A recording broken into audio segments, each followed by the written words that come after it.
West Ham are going to assess Marko Arnautovic before Saturday's trip to Newcastle. Is it written in the stars for Andy Carroll? Still, let's get straight into this Newcastle preview. Is Andy Carroll's return to the West Ham squad inevitable for this Saturday? Well, clearly it's going to be, isn't it? You know, you seem quite happy fit. about it, mate. You don't want me to fucking swear in the first minute, do you? No, mate, I'm not happy about it. I'm not happy about it because we're sort of going backwards rather than forwards. And I know everyone's going to hate me for it because they all can't wait for Andy Carroll to come back in the team.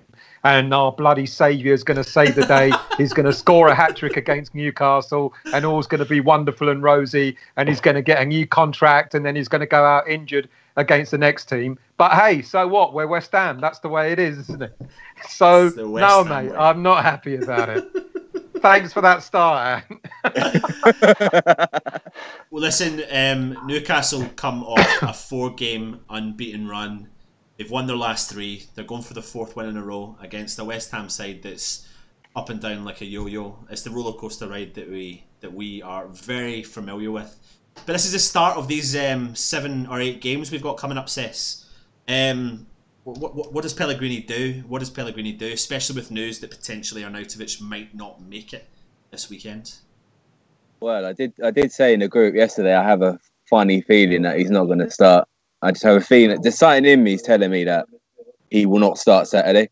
So I'm thinking there's going to be 2 options. It's either going to be, written in the stars, it's going to be Carroll, or it could be even worse. It could be Antonio up front.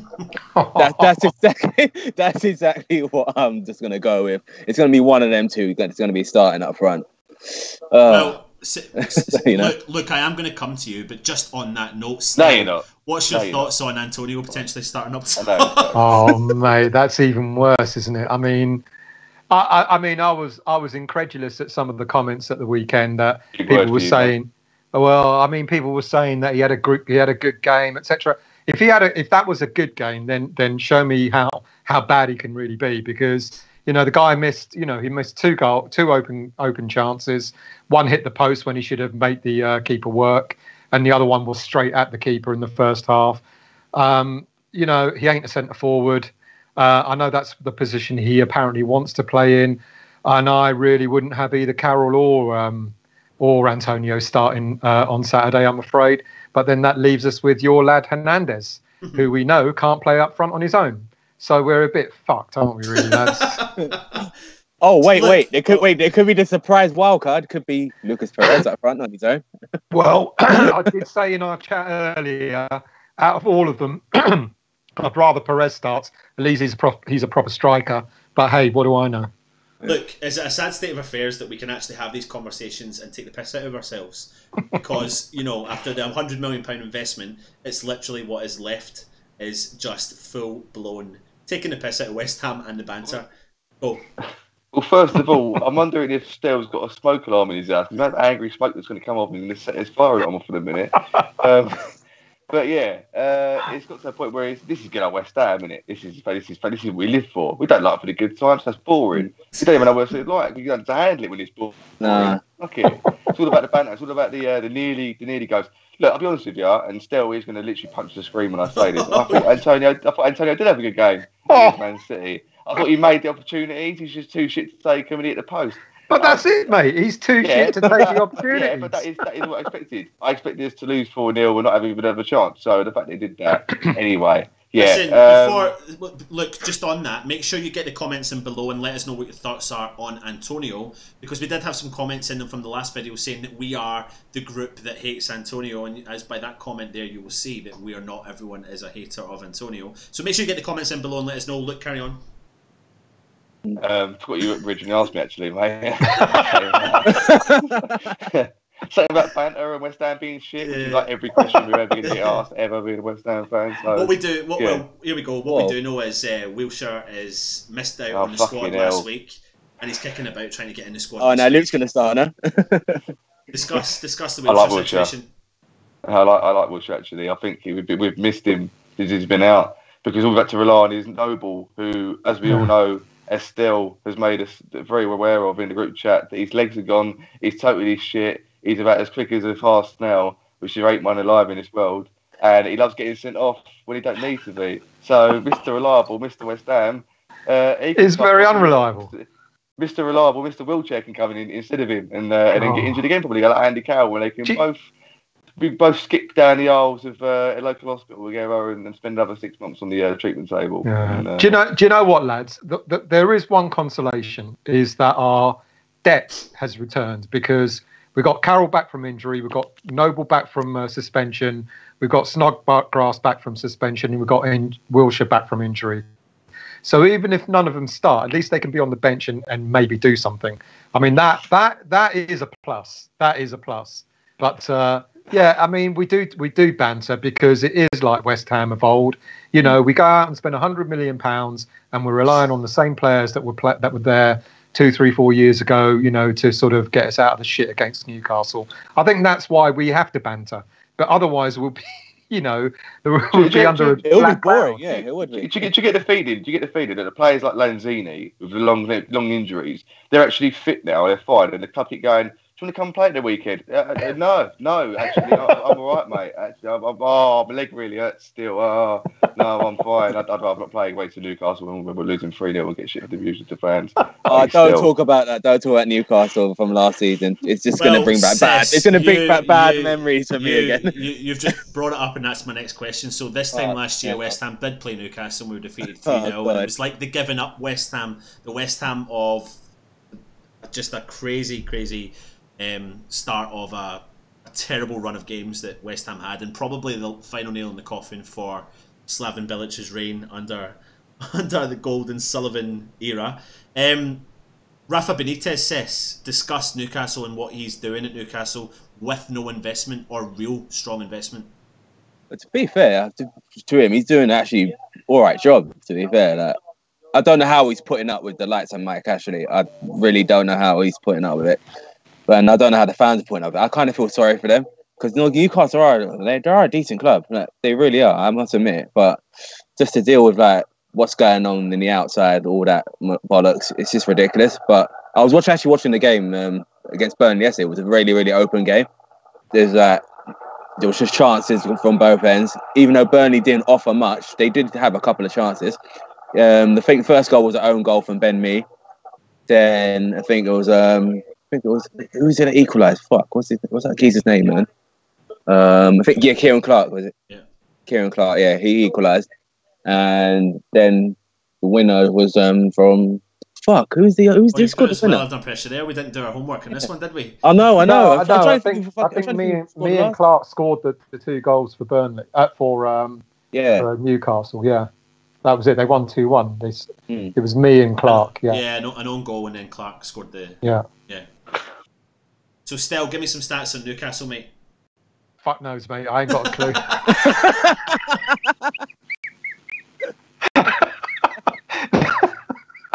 No. Basically, they're unbeaten in 4. No. They've scored 11 goals. They've had 4 clean sheets. As you said, they haven't lost in the last 4. Solomon Rondon is their top goal scorer with 3 goals. They've had a few injuries. Lascelles, can't pronounce his name, is out. Muto's out, and Shelby, I think, has only just come back. He was on the bench against Burnley, so you can bet your bottom dollar he'll be playing against us on Saturday.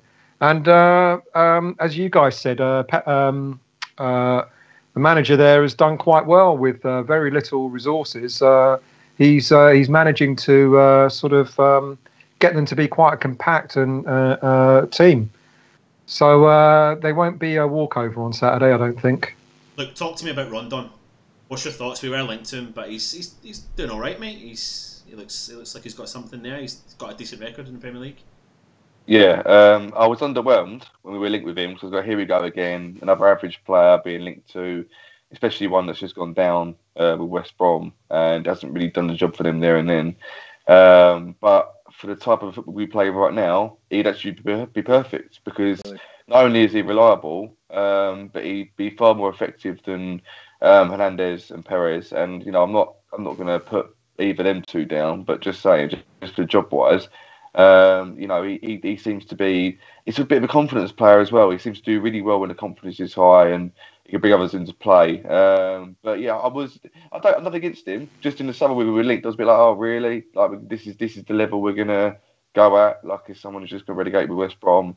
But in hindsight, I think I was probably very egotistical there and shouldn't have been, because now I think I probably bite Newcastle's hand off to get him for a decent amount of money. Maybe not bite their hand off, but certainly I'd get him for a reasonable amount. But yeah, I mean when you're looking at a player like Rondon, you're looking at the last 4 seasons, 3 of them under West Brom. He scored 9 goals in 34 appearances, 8 goals in 38 appearances, and 7 from 36. But remember, we're talking about a struggling West Brom side, and his goals were the massive contribution to potentially what kept them up for 2 of those seasons. And the rest of the team weren't fighting around him. So was it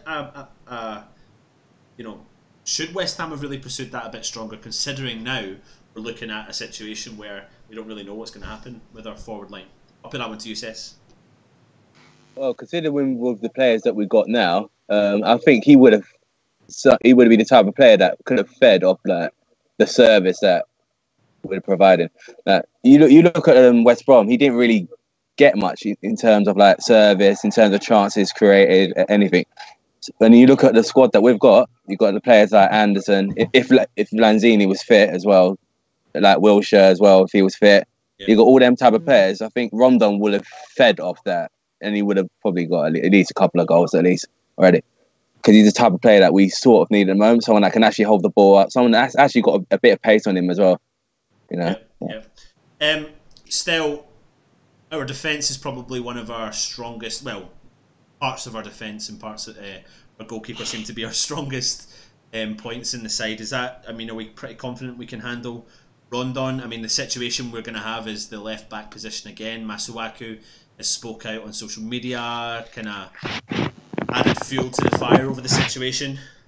Yeah, the irony, is we've been saying all season that our defence is stronger, and yet we can't keep a clean sheet for love nor money.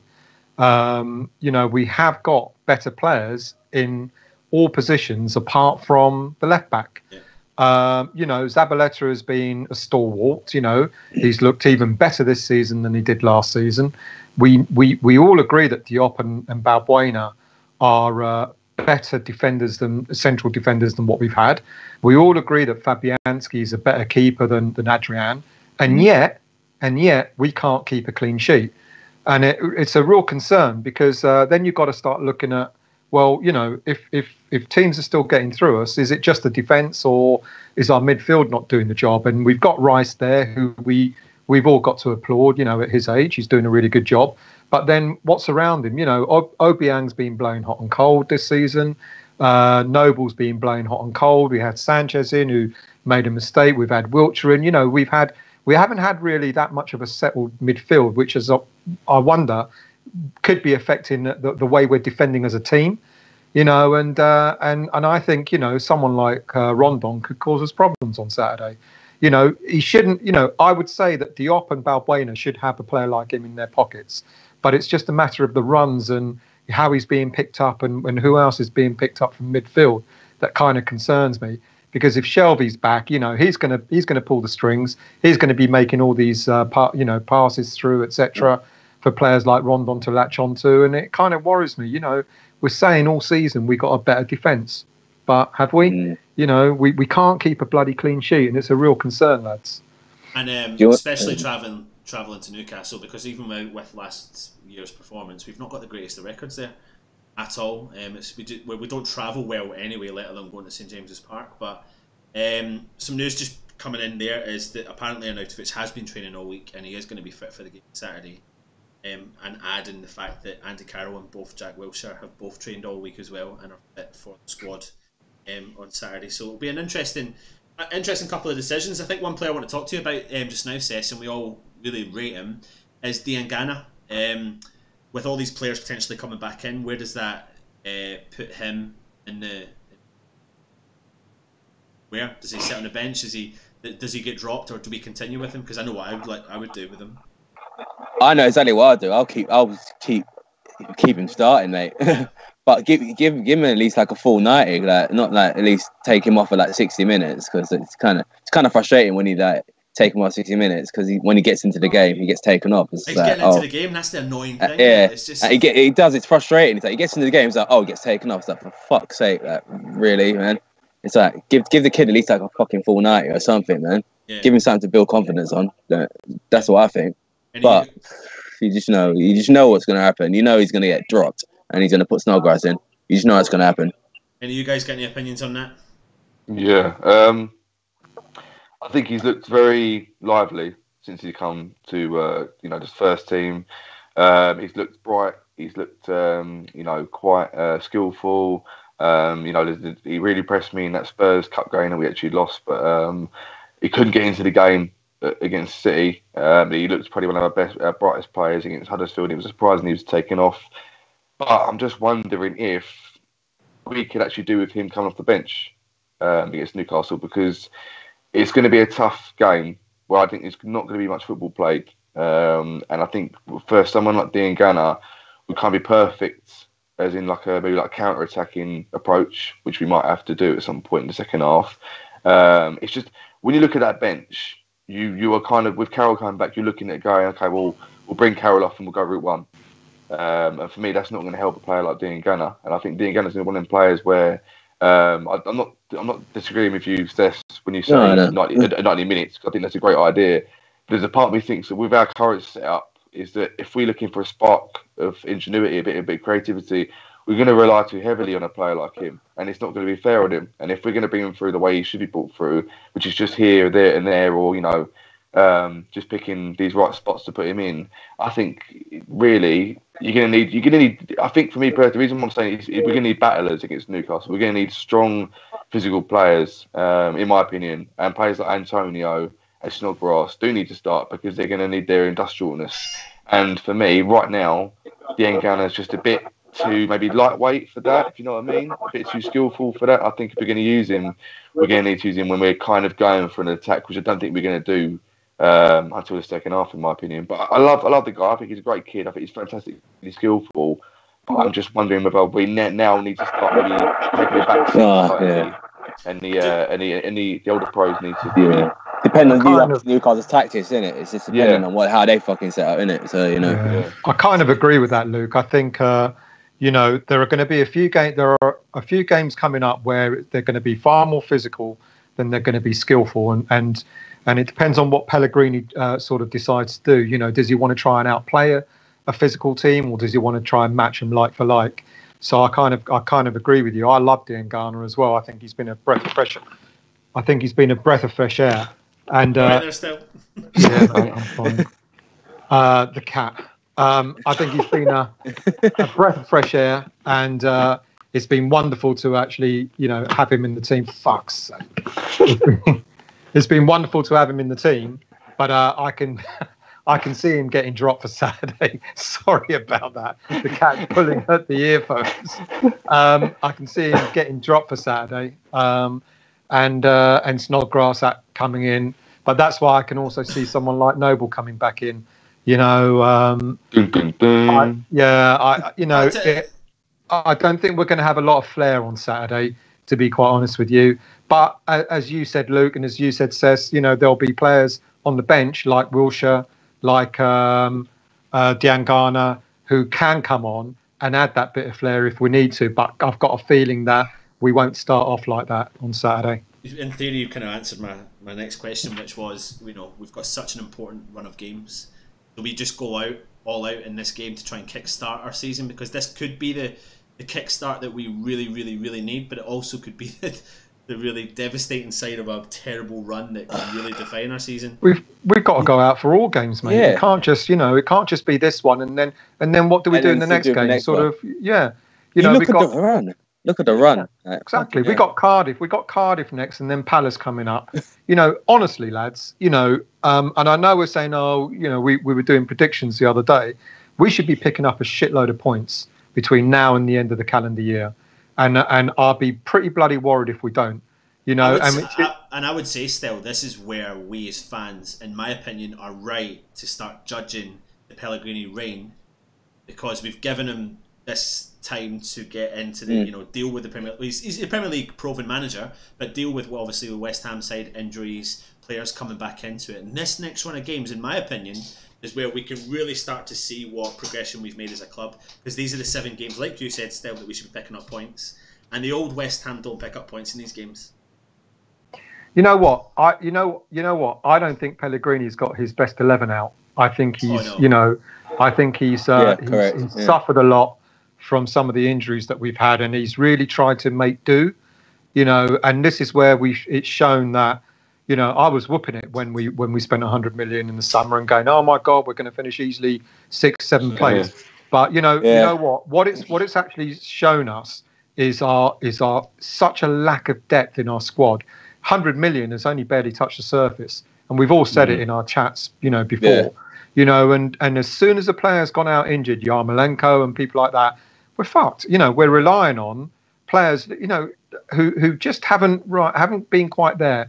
And as I think some of you guys have said it in our chat, aren't going to take us to the next level. There are players in our squad that aren't going to take us to the next level, and now we're having to rely on them to win games against the likes of Newcastle and Cardiff next week and Palace and stuff like that.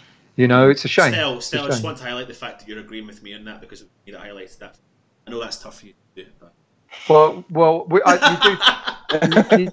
I'm sure it was Luke that said it and someone else, but I think you just followed up on that. But I'll give you credit where credit's due, mate, but not in this case.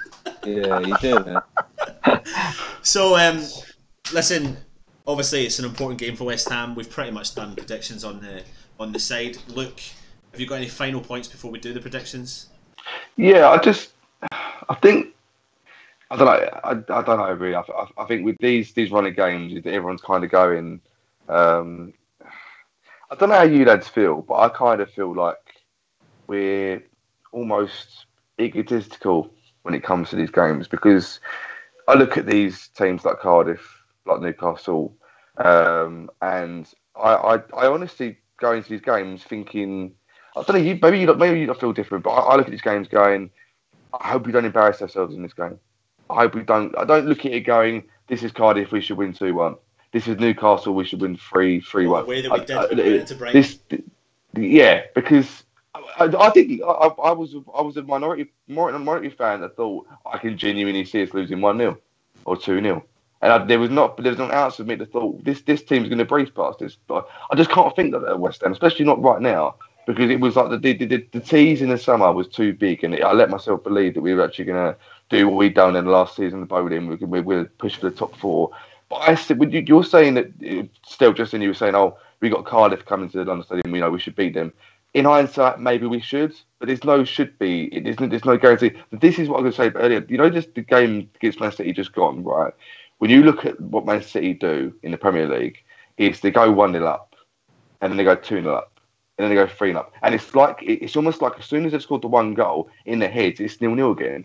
Because they want to go out so much more and score that second goal, and the third goal, and the fourth goal. And they look like they're hungry for that extra goal. With us, I guarantee if we go 1-0 up against Newcastle, we'll go, 1-0 up. What? That's the hard work done now. We'll sit back and we'll let them cruise on and we'll win. And I look at these games and I go, this is, I know us in the group chat, was it last night? When I jokingly put down 0.0.0.0, every single game. Because in my head, that's what I'm going into it with. I want West Ham to surprise me. I want West Ham to actually play well and have humble pie and prove me wrong. You make a total valid point, look, mate. You do because I'm going to stop now from running too much. The only reason I'm saying that is because we did, and probably West Ham definitely did, because of the performance they put in against Brighton showed that they went in there expecting to win, and if they'd gone in there with the attitude like you said, that could have been a different ball game, but the plan backfired. And it blatantly did, and there was no fight whatsoever in that Brighton game. So we do need to basically, in a nutshell, we shouldn't be going into these games thinking we should beat you. You can't help it though. You can't help it. I bet you Pellegrini and I bet you the players look at that run of fixtures, because Pellegrini apparently has put a statement out today. I think I put the picture in there. Yeah. And I mean, he is thinking like that, but he's also being clever with his statement. He's saying our next 7 games are against teams who are around us in the table. Now, he's highlighting the fact he knows that, obviously, but that doesn't mean that they'll be easy games. He's thinking in his head, this is where we should be getting points. It's just about how he manages the egos of the West Ham players. Well, whatever Benitez has said to his squad, for the teams around them that they've beaten in the last 3 and drawn the last one, it's what Pellegrini should be putting in the heads of the squad for the games coming up. Because I kind of get what you're saying, Luke. I kind of get what you're saying, that we shouldn't be arrogant and we shouldn't expect to win. But in a way, having spent the money we spent, we should be expecting to win. But I get what you're saying. These are the sorts of games that traditionally West Ham have always messed up on, and have not put up a fight that they should have put up. And we only put up a fight against the bigger teams. But ironically, we didn't even put up a fight on Saturday against City. We kind of gave up the ghost there as well. So if we're not going to do it against the likes of City now, then let's reverse that and start putting up a fight against these teams.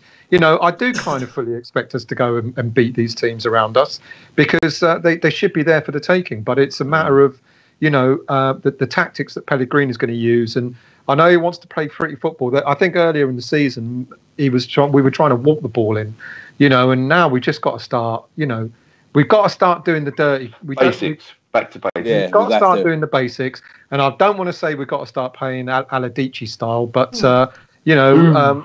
with Carroll coming back in, there's going to be a tendency to do that. I'll never forget, every time Carroll used to come back to a game, it didn't. We used to watch, defenders crossing it from our own half to try and get Carroll's head so he can knock it down. It was that sort of game, and I don't want to see that. But there's got to be a balance. But we should be going into these games feeling confident, especially with everyone. So every fan knows that this is my opinion on it. I don't care about hoofball. Personally, I've never cared about hoofball. I like seeing the pretty football. I like seeing the West Ham way. But as long as it's effective, I don't care what sort of football we play. That's just my opinion. Yeah. Right. Before we move on to predictions, one final point I want to make is Declan Rice. West Ham board, get your hand in your pocket and just sign this guy up, because for me, even if you have something planned in January, whatever's going to happen, you just need to get this boy tied up and let the world know that he is going to be a West Ham player for the near future, because his performances week in and week out absolutely deserve it 100%. Best player against City. Yeah, best player. To be fair to you, mate, he's been the best player pretty much a lot of the games. Oh yeah, for us for a long time, and I think there's more than meets the eye though. Sorry, I don't know in touching you there, mate, but I think there's more to this than meets the eye. I think there's something to do with him, his agent, the fact that he hasn't decided who to play for England and Ireland yet. I'm a known board hater, but even on this, I don't think this is entirely down to them. I really don't. I can't see it being that way.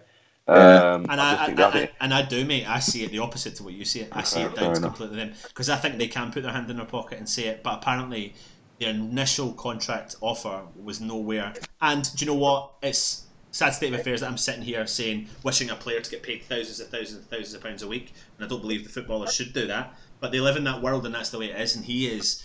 I mean, if you look at the wages in that side, what he's earning compared to the rest of the players, and he's by far performing week in and week out above them. There's a player in there that's earning 120 grand, 130 grand, is sitting on the bench. Declan Rice is playing in there, playing man of the match, and he's what, three grand a week? Yeah, it's ridiculous. It's ridiculous. It is really ridiculous. And apparently they're offering him something like 5 to 10 grand a week. Still not good enough. You're talking about a guy here who's been tipped to potentially go back. He's been playing international level football for Republic of Ireland, tipped to play for England. Albeit if he comes in England set up, he might not start, he might not get career, whatever. Teams are sniffing around this guy, and if he doesn't get signed up, he'll go. And he looks like he genuinely cares. I reckon if he decides to play for England, he'll start ahead of Henderson. And he's better than Dyer. He's better than Dyer. Yeah, he'll start ahead of both of them. Yeah. Definitely. The quicker they get him signed up, the better. But anyway, we could go on too long about that. We've got a gift of the gab coming to you next week. Let's go on to predictions. Over to you, Stel. Predictions for Saturday, St James's Park, Newcastle, Andy Carroll's return. Andy Carroll to score the winner, 2-1. God. Prediction 2-1 West Ham. 2-1 West Ham. Brilliant, sis. I'm gonna be a fucking downer and say 1-1. You go for a goal scorer. Unfortunately, I'm gonna have to say Antonio.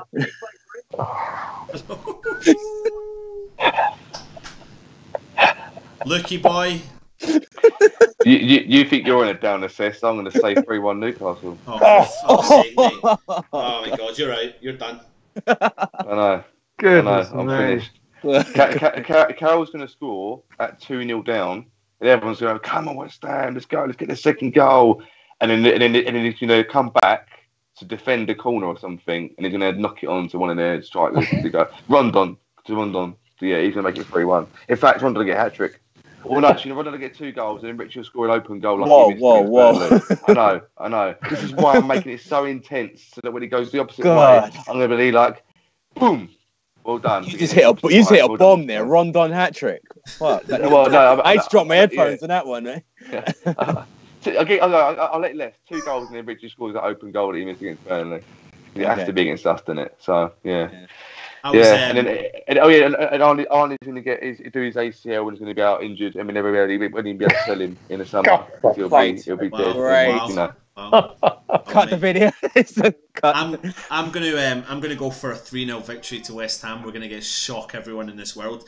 And do you know what? The last time West Ham got a 3-0 victory at St James's Park was in October 1998. I was at the game. Ian Wright got 2, Trevor Sinclair got 1, and it was a shock result on the day and the night. And I'm going to the game this weekend, so I'm just gonna go for a good luck charm. This is where I'm gonna go with it. 3-0 West Ham. And do you know what? I'm going to throw them at you. I'm going to throw Chicharito's going to come on and get a brace. And Andy Carroll is going to score a goal. And Stell's going to be buzzing. Make sure I will politely clap Andy Carroll if he scores. It'll be listen. Modern fan there, mate. Modern fan there, clapping and not going. while I'm eating my popcorn. Yeah. Big bold prediction from me there, but hey ho, why not? I'm an optimist fan. So anyway, make sure you subscribe to our channel and get the comments in below. Do you agree with Stell's opinion on Antonio? Do you agree with Cess's thoughts on Diangana? Do you disagree majorly with Luke? Do you agree with Luke on the Declan Rice situation? Do you think it's all down to his agent? And do you agree with me that West Ham went 3-0? Anyway, make sure you subscribe to our channel, follow us on Facebook, follow us on Twitter, get all your questions and comments in. I've been Anton, he's been Luke, he's been Cess, he's been Stell. We're Irons United. Come on, you Irons.